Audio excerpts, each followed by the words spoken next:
Welcome back to Old School Sports and our OOTP 23 playthrough of the Pittsburgh Pirates. We are at the start of 2042, in the middle stages of the 2041 to 2042 off season. We've made a few moves with the Pirates this year, traded for a couple of pitchers, signed a free agent outfielder, and picked up a outfielder and a pitcher in the Rule 5 draft. So we've made some progress getting the team to where we want it to be. Fan interest has moved in the wrong direction since the beginning of the offseason, though, as some free agents have moved on from our team.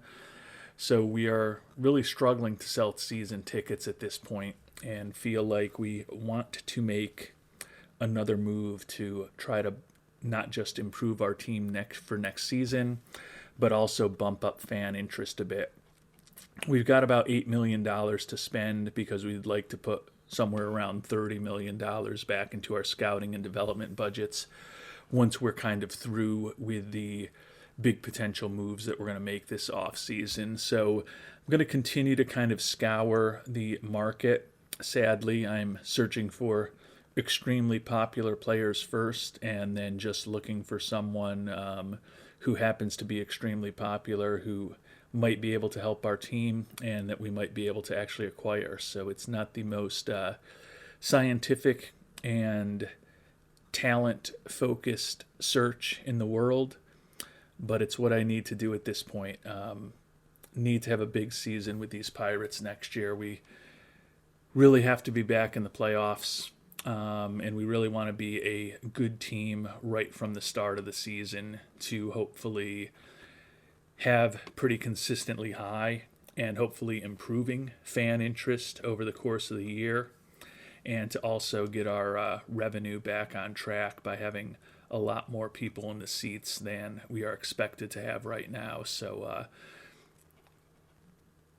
improving our fan interest will help a little bit with the high-level attendance issues, but it really still all has to be about making a team that can win on the field. So any decisions we make are going to be made in the context of that. And I think I have found a deal that may work for us. We're giving up a decent amount, but we're picking up a good catcher, John Herrera. He's durable. He's a 3-year major league veteran. The issue is he's making $8.1 million this year, and he's likely to be making over $13 million next year. So he's probably a 1-year rental as we try to just do everything we can to get this team back into the playoffs. But he's a better batter than anyone on our roster, even though his ratings only look a little bit better. You look at what he's done over his 3 major league seasons, and he's been a well above average offensive player each of those years, close to 30 doubles, around 20 homers each season. So it would be a big upgrade in our bat at catcher. And with 60 ability and 55 arm, he's still respectable defensively. He's also very popular with the fans, fan favorite, extremely popular both locally and nationally. They talk about how much the fans love him and his personality.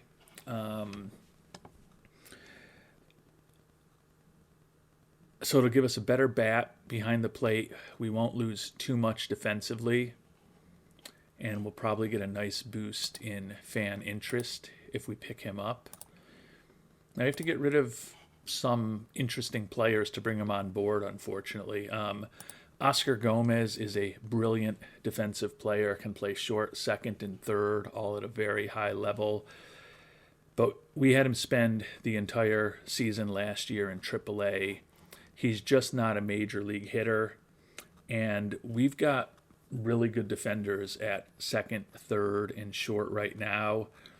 And we've got other guys that are, while not probably quite as good as Gomez defensively, still well above average defensive players at AAA besides him if we do move on from him. This coming season is his last option year. So don't love giving up a very talented defensive player like Gomez, but for a starting catcher, we'll do it. Juan Delgadillo is a 29-year-old, excellent personality in the clubhouse, but not a major league prospect. Ruben Pabon and Ernesto Rios are also similar older guys who are great influence on those around them in the minors, but not really prospects. But then we also have to get rid of Juan Canseco. You may remember we picked him up in the trade with the Dodgers last year. They kept the majority of his contract, which was the only way we could afford him. He did not hit all that well for us last year, 199 batting average, but he did hit 29 home runs last season in less than 500 at-bats between the Dodgers and Pittsburgh. He's kind of a fourth outfielder for us this year. So moving on from him will hurt a little bit because it means that Carbajal, who was going to be our center fielder, who has kind of moved to a fifth outfielder role with the fact that we brought Herrera back in center field, is going to probably get more playing time. But I feel that with Carbajal and then the youngster Velazquez on the bench, who's also a home run hitter, we can afford to let Canseco go, and he's going to be a free agent after this year, who we're clearly not going to be able to bring back. Still looking for $17.5 million next year. So we take a hit, kind of lose a guy who's a fourth or fifth outfielder for us this year with a really nice bat, good power, good in the clubhouse, and very good defensively. And then we also lose a AAA infielder who would be a great guy to have on the major league team if we have some injuries, because he's so good defensively, along with three other guys who are older and have good personalities. But to get a guy who can be a starting catcher for us next year and probably help us sell a lot more season tickets, it's a trade that we're going to make. So we're going to go ahead, bring Herrera on board. The fans are ecstatic. The overall fan interest is amazing. Let's see what their definition of amazing is.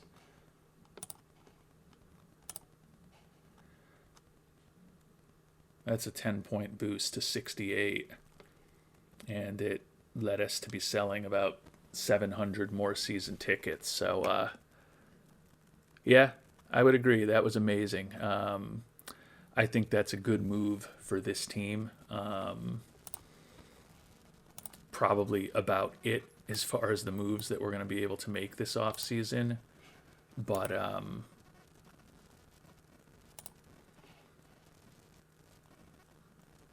can see that Herrera is going to slot right in as our starting catcher, which will allow Giovanni Venturini, who we picked up in the trade with the Yankees a couple of months ago, into more of a backup role, which he's probably a little better suited for. So this helps our offense, and it helps us sell tickets. It wasn't a costless trade. We gave up a good utility outfielder and an excellent defensive shortstop. But the other reason I was willing to consider it is that you may remember that we had picked up Luis Flores in the Rule 5 draft. I still don't think he's going to be able to make our team. But if moving on from Canseco and bringing on a starting catcher allows us to possibly keep Flores, I think it's worth it. Great personality. He's got some speed and looks like he can be above average contact hitter. He's never played above AA, and he hit only .213 last year at that level. So I think ultimately we probably send him back to the Braves. But there was no way he was going to have a chance at making the team with Canseco in our organization. Now, if he gets through spring training and he's looking even a little better than he looks today, as we continue to look at him more and more, there's a chance that we could keep him as a fifth or maybe even a sixth outfielder on the major league roster, which might not be the worst move for us for the long term. With the trade, I think we're still obviously going to continue to do some work on this team. But I think the big moves are clearly done at this point. So always hope that I'll remember to do this when we get to the start of spring training. But just in case, we're going to bump those numbers close up to where we want them in case we forget. Still got close to $6 million that we can use to bump them up a little more if we want to get them right to the levels we were last year. But still could be some bargains over the next several weeks until we get to the start of spring training. The preseason begins in 3 weeks. Spring training is still about a month and a half away.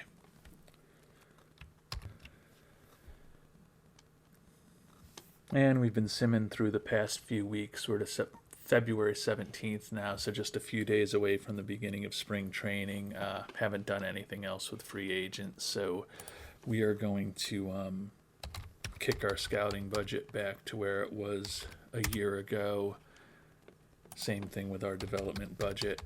Still will leave us with small ability to take on a 1-year contract or the end of a contract of somebody as we get closer to the trade deadline during the season. If there's a move that we can make to make the team more competitive, we'll have a little bit of money to do that. But after all of the machinations of this off season, going to end a bit right back up where we were a season ago in terms of our scouting and development budgets.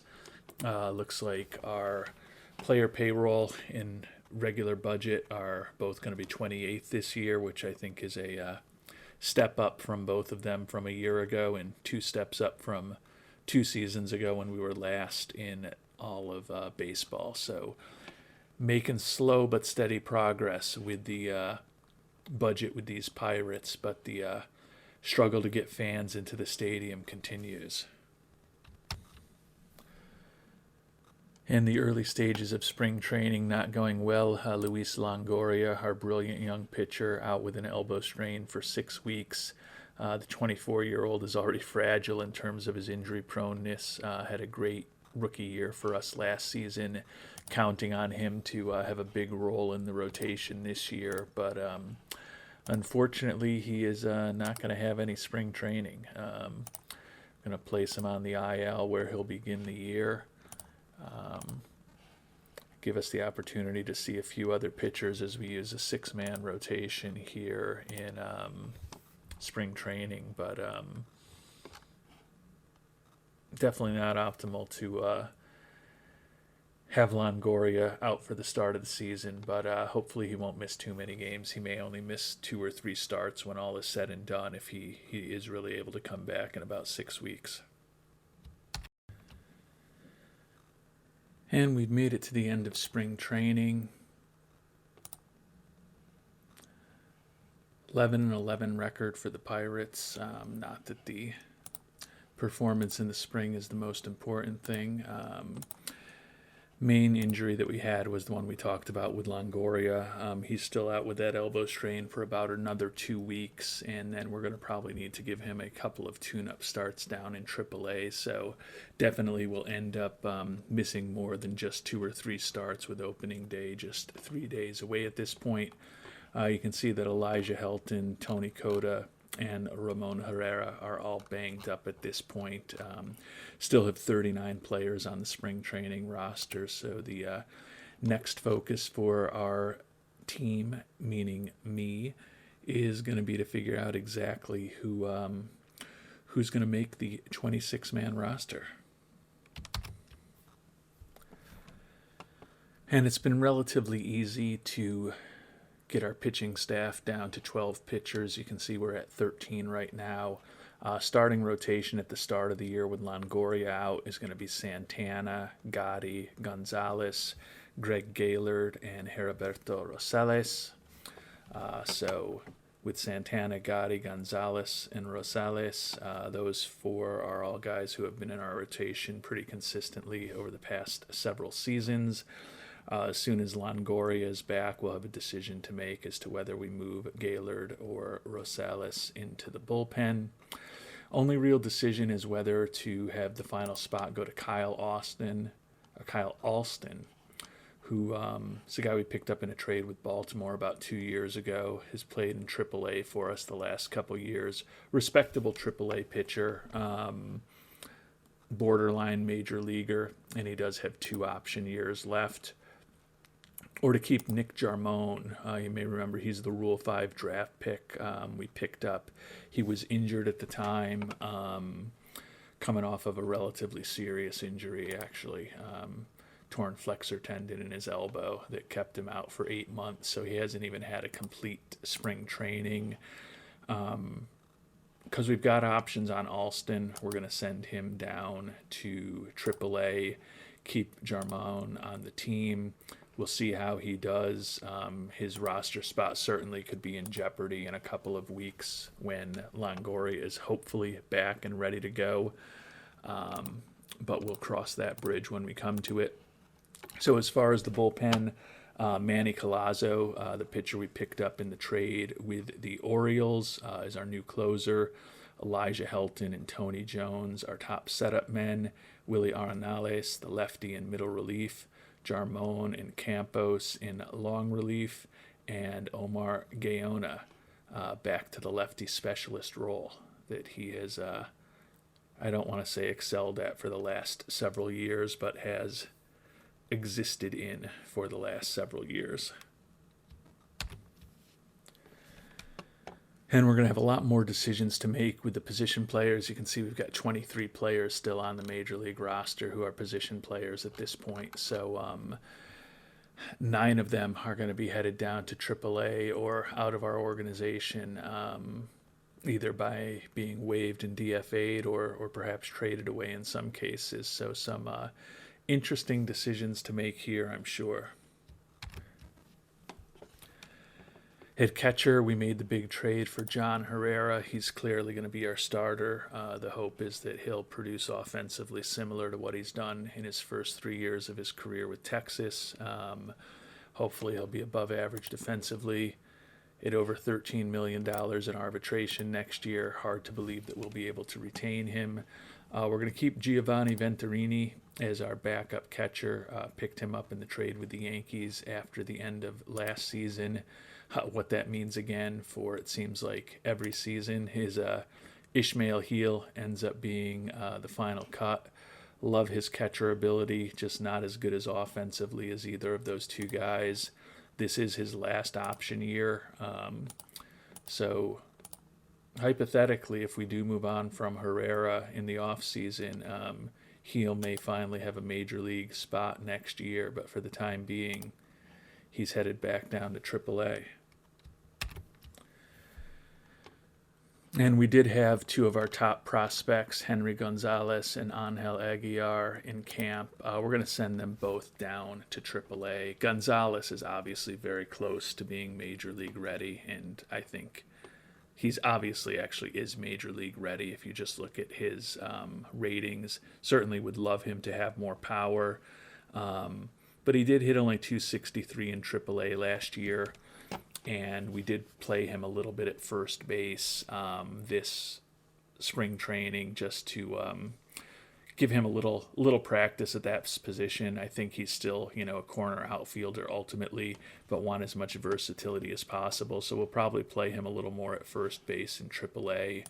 But he is obviously going to be on the major league roster very, very soon. And I think you could say the same about Aguilar. Looks like he's going to have a great bat, not as good defensively. Fortunately, he really doesn't even have the ratings to be a first baseman.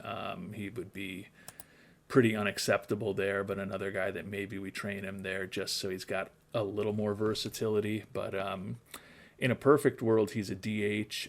He hit only .236 at the AAA level last year. Still has some growth in most of the batting categories. So we're going to send him down also. But I would think that we will see both of those players at the major league level at some time this 2042 season. And we've got the major league roster down to 16 players, so 2 cuts left to get to 26, given that we're going to keep 12 pitchers. Going to send Andres Mendez down. You may remember from when we started this playthrough, he was considered one of the top 50 prospects in baseball. He's never developed quite as much as a hitter as we thought he could, and as we would have hoped for a guy who was picked 3rd overall back in 2036.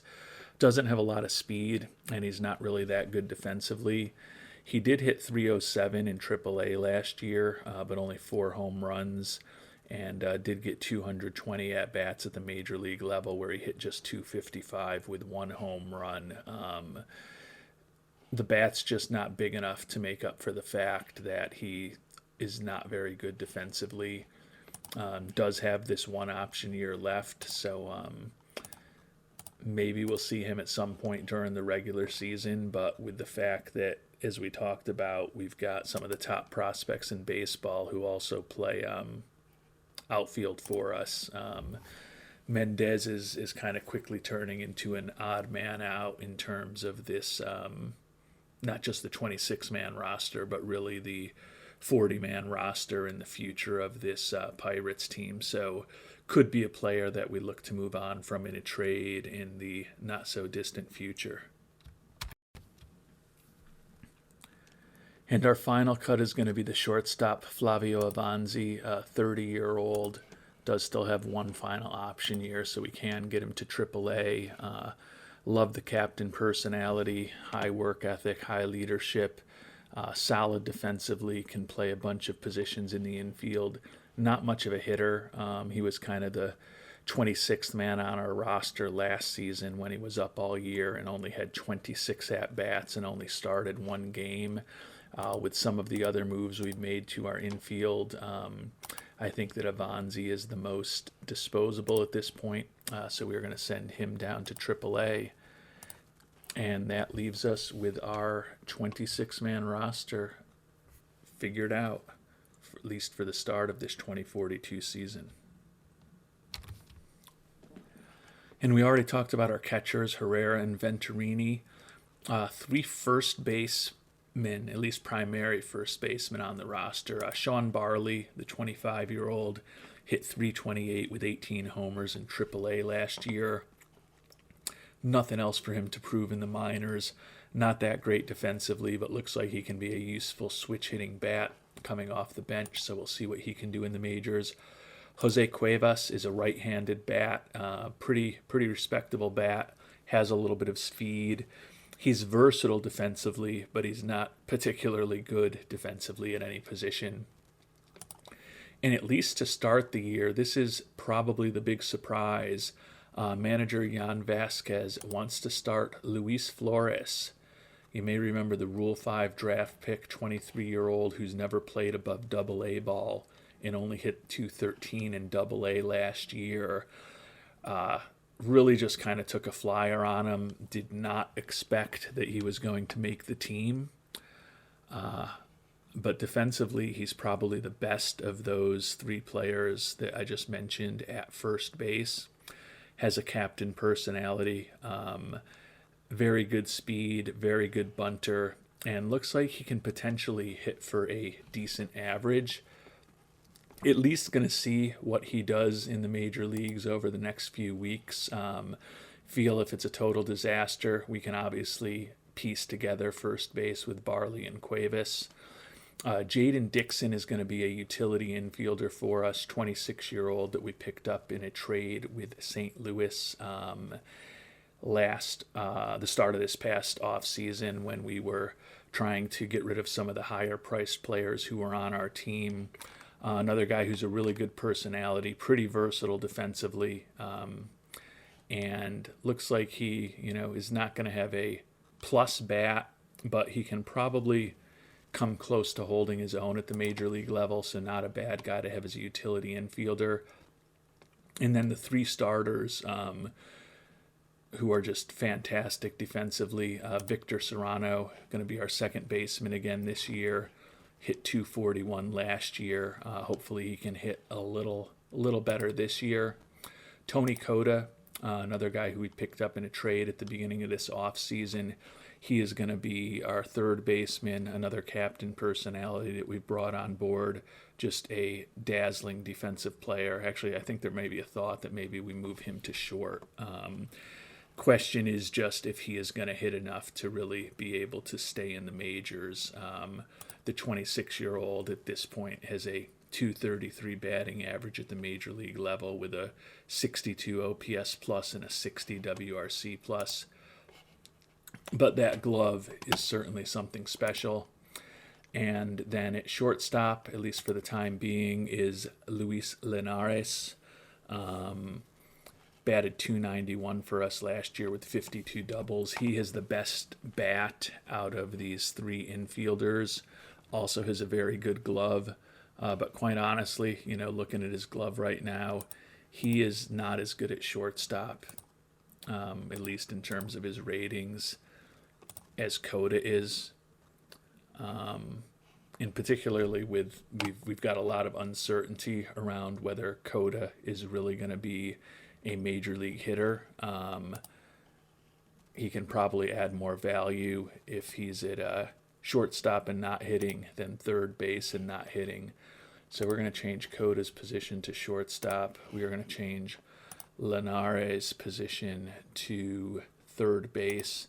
And we were training him a little bit in third base in the spring training for this potential eventuality.